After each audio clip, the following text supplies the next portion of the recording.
These carrots are getting some sprouts and they're a little bit hairy, like they have root hairs on them, which is totally fine. A lot of people think that you shouldn't eat vegetables after they've sprouted a little bit or something, but we do all the time.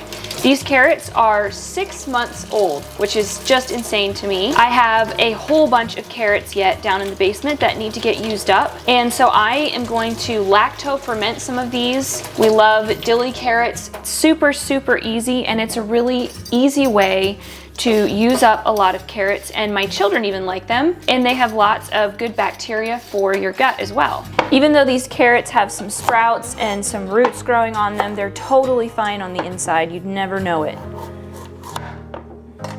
Today, Michelle will also be making cinnamon sugar sourdough bread, trying a new method for making a pure tallow, and giving you an update on her seedlings that she started before our vacation. And I'm gonna check on my mead and work on training Holly the calf. So stick around to the end because there's a lot going on today. I don't actually peel my carrots very often. Like if I'm making stew or anything like that, I don't actually peel my carrots. But when I'm lacto fermenting, I like to peel them just to make sure there's no like bacteria or dirt or anything like that that could affect the ferment. I also like to slice them pretty thin, and I like to keep the spears pretty long. I also like to make sure that my spears aren't too thick. I just feel like the fermenting solution, like the salt water that you're gonna put over the carrots, it can't get inside of the carrots as easily if they're too thick. And I like for them to be fermented all the way through. When you're putting the last few carrots in, you want to pack them really tightly. Make so that you can't get another carrot in here.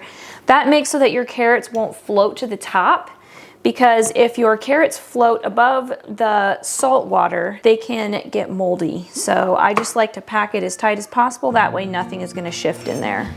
I am also going to ferment some onions. These are super good on like loaded baked potatoes, anything like that. Here again, they're super easy to ferment and keep in your fridge. They'll keep in your fridge for a few months. It's just a really good way to use up excess produce and get a probiotic boost while you're at it. If you use red onions for this, it will give you a lovely pink fermented onion. I don't have any red onions left, so I'm just doing it with white onions this time. As spring gets nearer and nearer, my onions start getting a little bit soft. Some of them start sprouting. So about this time of the year, I really like to start to focus on using up some of those veggies that I can tell are gonna go bad. The carrots are still great, but they're definitely showing signs of their age, and I don't want to waste any of them, so I'm trying to use them up. It's very common for storage onions to have a little bit of like black mold in between the peels sometimes. And when I'm lacto fermenting, I really like to wash that off just to make sure that there's no bad bacteria in there that's gonna mess up your ferment. As you can see here, there's a little rotten piece in the middle of this onion. That's totally fine. The rest of the onion is gonna taste great. As the onions get older, I find that they start doing that sometimes. I think it's just like the place where a sprout wants to start coming up. Just pick it out. Okay, I'm gonna see if I can explain to you guys how to know how much salt to put in the brine for your veggies. It's actually very, very simple. I just struggle to explain math problems, put it that way.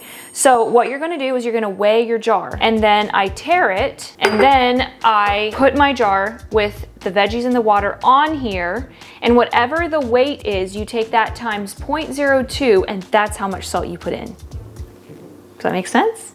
You can just leave the water and the veggies in here. The recipe says that you can just add the salt onto the top and then put a lid on and shake it. I think that sounds far more complicated than just pouring some water off and dissolving the salt and pouring it back over it. So that's how I'm gonna do it. Some people, when they're fermenting, they just across the board will put a tablespoon of salt into each jar and fill it with water. You can probably do that. I just chose to be precise, especially for a video where I'm showing you guys how to do this. I don't want anybody to have issues because of my poor instructions, so I'm following the rules on this one. But admittedly, in the past, I have just done a tablespoon of salt per jar. Make sure that none of your veggies are poking out of the top of the water. There's various ways of doing this. I don't have a fancy setup. I don't have weights and things like that. I'm just gonna put an onion on top and just press down, and that should help hold everything underneath. You just wanna put a very loose lid on this. You don't wanna make it tight or you'll create a little bomb.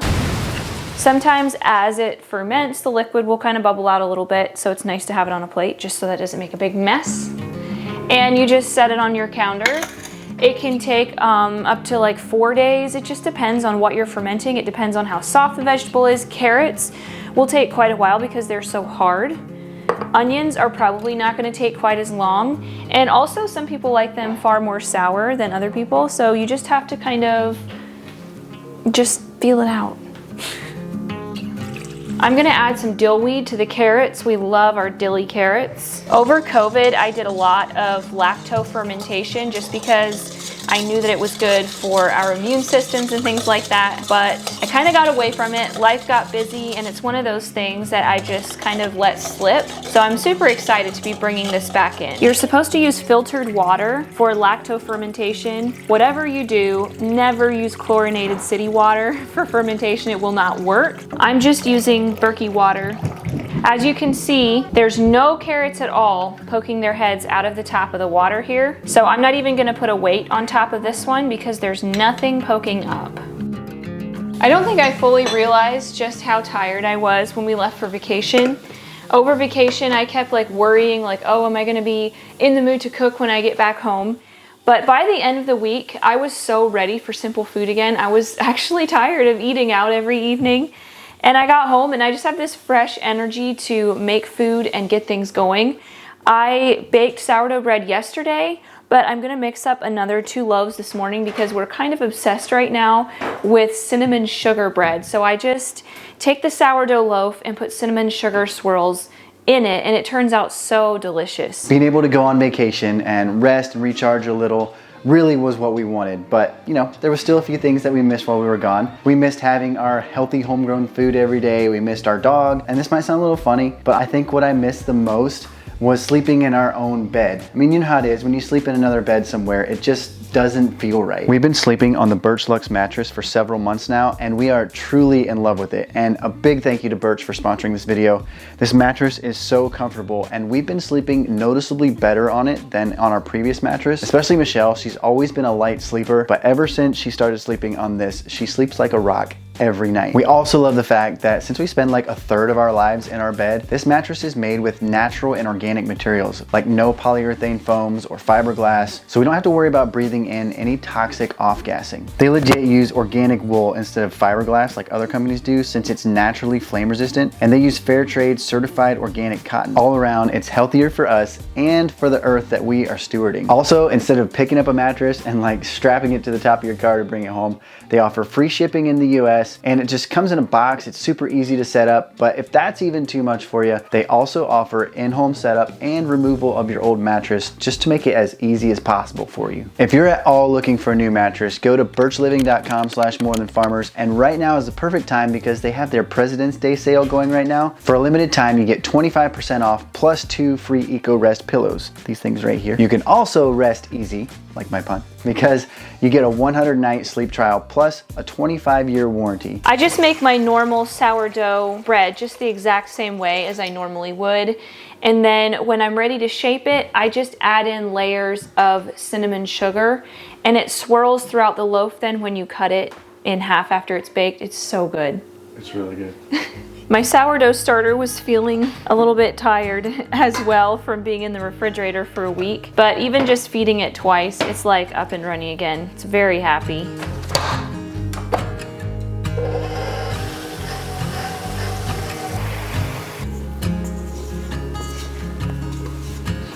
I feel like we've been talking a lot about rest recently, and I think it's just because we didn't realize how much we actually needed it. This vacation that we took was exactly what we needed to get that rest. We didn't do anything crazy, we didn't do anything big. We went down to Florida, got an Airbnb, we had a pool for the kids to swim in, we visited beaches, and we just had a good, relaxing time.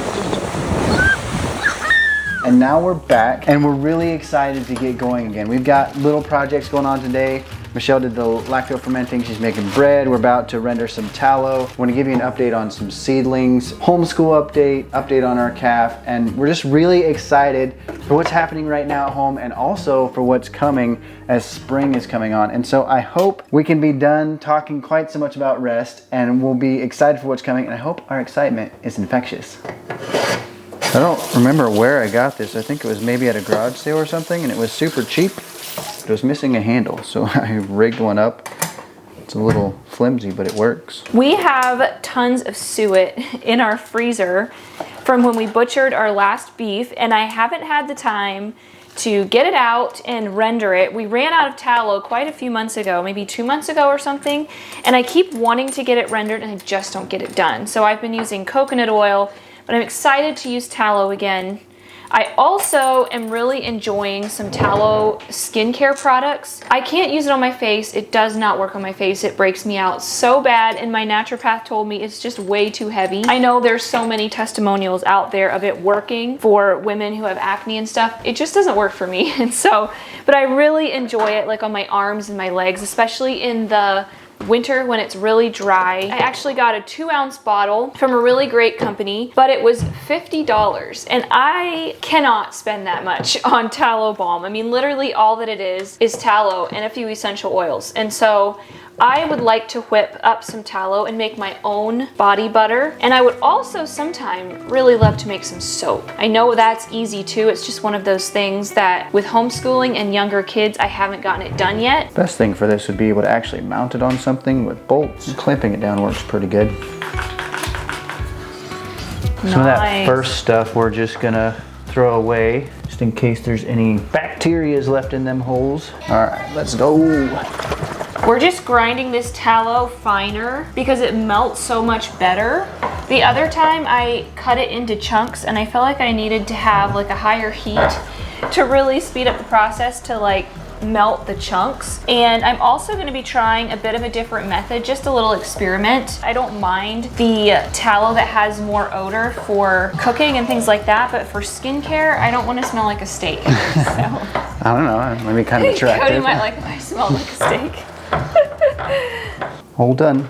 Nice. That wasn't hard at all. I'm gonna plop all of this suet into the crock pot. I really like using the crock pot method. I have tried to use an Instant Pot and I just didn't feel like it worked very well at all.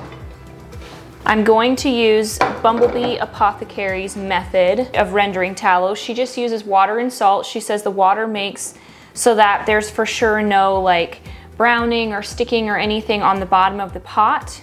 And then the salt draws out impurities. You scrape the impurities off. You just put a quart of water in there, and I'm gonna do 2 tablespoons of salt, and then you just let it simmer like you normally would. I'm going to put this tallow down in the basement to render so that I don't have to smell it all day. I do not like the smell of tallow when it is rendering. We're really having to make some tracks with school right now. As most of you know, I never homeschool in gardening season. I just can't handle the two together. It's too crazy in my head. So I'm gonna have to double up with homeschool for the next few weeks. With Cody coming home this winter and all the things, it was wonderful changes, good changes, but it was changes and it just threw my schedule off. One thing that I have been doing that has really been helping me with keeping on top of homeschool is instead of like sitting down and like reading a whole history lesson to them, which honestly they don't enjoy it very much, and also my toddler is terrible whenever I'm trying to read. I use these books as kind of a guide. I just go on YouTube and I look up documentaries for kids about all the different things in history. I also go to the library. I just get books for them to read and see pictures of, and I feel like they're retaining more that way, and it's very hands-off for me. And I hear them talking about what they're learning, so I know that they're learning something. Also, I found this really cool channel called Science Max that the kids absolutely love, and so I just kind of go through the science book. Last week we were talking about chemicals, and so Science Max has some really great videos about chemicals, and they learn a ton, plus they're having fun, and it's very hands-off for me. Another thing that I have them do during their quiet time that they actually kind of enjoy is doing flashcards. I just give each of them a stack of flashcards and tell them to go through it twice, and that's another very hands-off way that they can continue their learning even if I'm not like right there the entire time. And to be clear, usually for an hour and a half, 4 days out of the week, I concentrate only on school. I don't normally just send them off with their papers. They're too young for that. So it does definitely take some very hands-on time for me, but there are also ways that you can stay sane even in a busy season.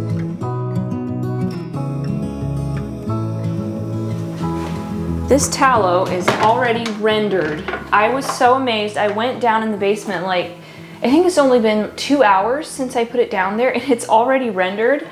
Running it through the meat grinder made the hugest difference. You can see there's only the cracklings left. You know Michelle's getting serious when she busts out the apron. Raise your hand if you hate aprons. See how big of a mess I can make with this. So oil and water obviously don't mix. So what I'm gonna do is I'm gonna strain this one more time through like a cheesecloth. So now I'm going to pour this into a more shallow, like a 9x13 baking dish, because I feel like it's gonna harden faster in a shallow dish than in a bowl. Once this hardens, I am going to melt it down again with more water and salt and purify it further. Don't spill.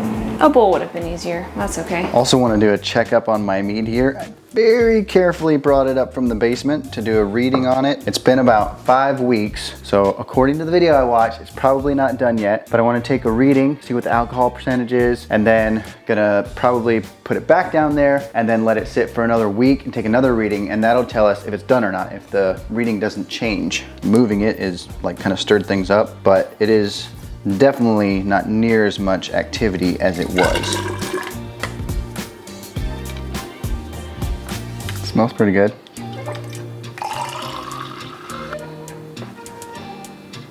So I'm gonna write that down. I'll do some calculations. Homesteader's wine glass, right? Oh, it tastes really good. Very sweet. Definitely got a lot of the honey there. Some of the citrus. I'm definitely not like a pro sniffer taster. You wanna try it? Yeah, smells like the real thing. That is the bomb. That is really good. Like, I'm not just saying this for the camera. Whew. That is so good. This was just like a little bit of an excuse to do an update, to check on it, and to taste it. I kind of doubt it's done. If my calculations are right, it's only at like 6%. And the video that I watched, his was up at like 11%, but his was in there longer. But I did get a comment from 1 or 2 people that said, it might be done a lot sooner than you think, so you should check it. So that's what I'm doing, I'm checking it, and then I'll check it in another week or so. And if it's changed a lot, then we know it's not done yet and we'll have to keep waiting. Right before we left for vacation, I planted some herbs and flowers and onions. The reason I planted them was because they take a lot longer to germinate. Like, some of them take up to a week just to pop up out of the ground.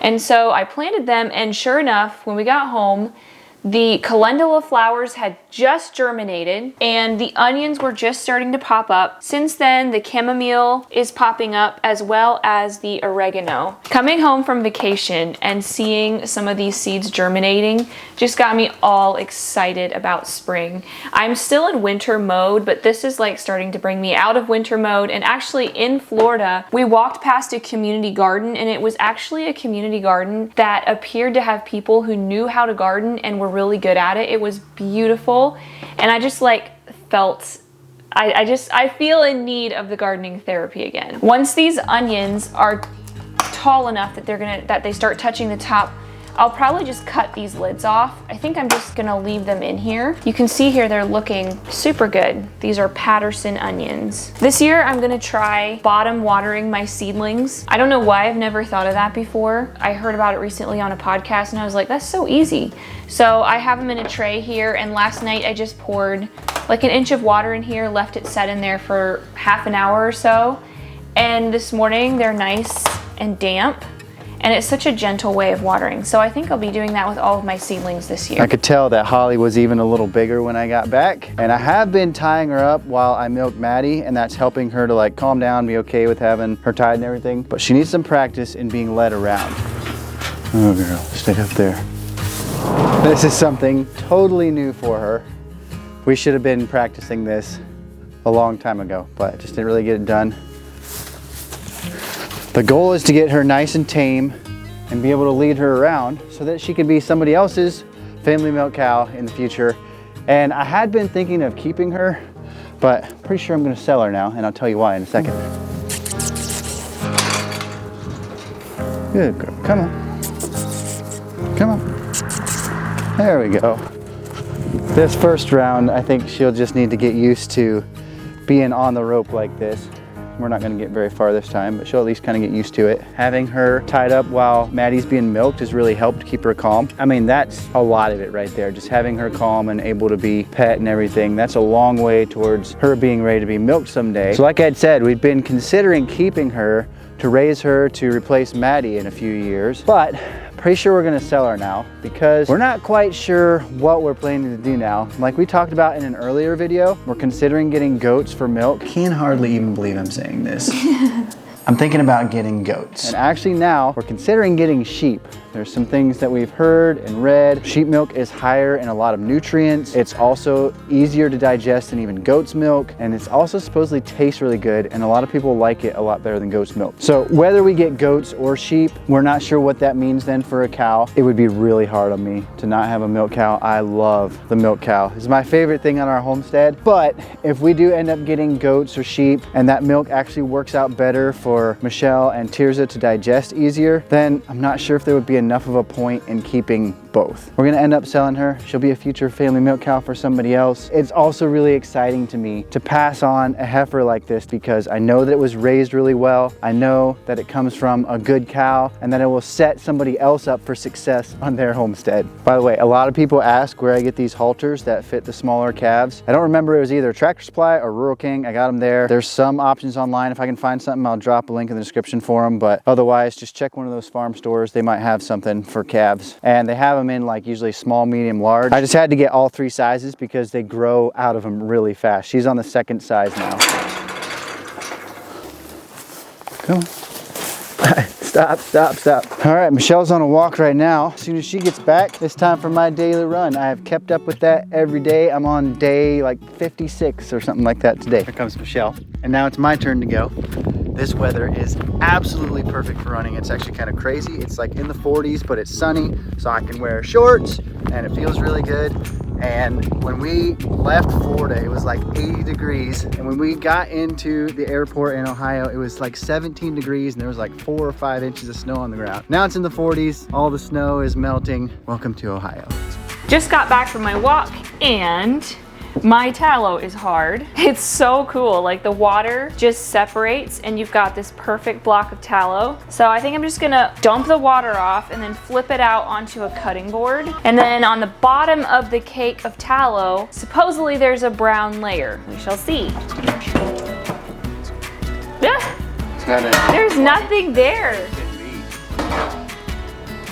I can feel that there's like some sediment, but I think I'm gonna scrape it and then I don't think I'm gonna remelt it. In the article, she did say that if you are using clean fat from around the kidneys of the cow, rather than like other fat like that you would scrape off of a roast or something, she said that it won't be nearly as dirty. And this was only kidney fat, like this was suet, pure suet.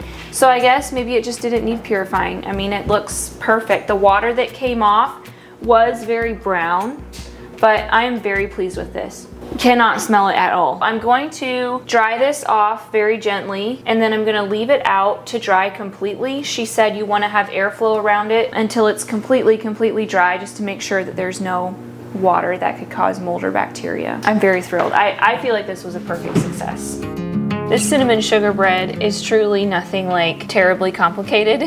Basically, every time you make a fold, you just layer on some cinnamon and sugar, and it just tastes so good. It's something a little different, so much fun. This bread smells divine while it's baking. That's actually like one of my favorite parts about it. As soon as I get up in the morning, I put the Dutch ovens into the oven at 425, and as soon as the kids get up, I stick the bread in the oven, and then we have this beautiful, nice, warm cinnamon sugar bread for breakfast in the morning. It's so good.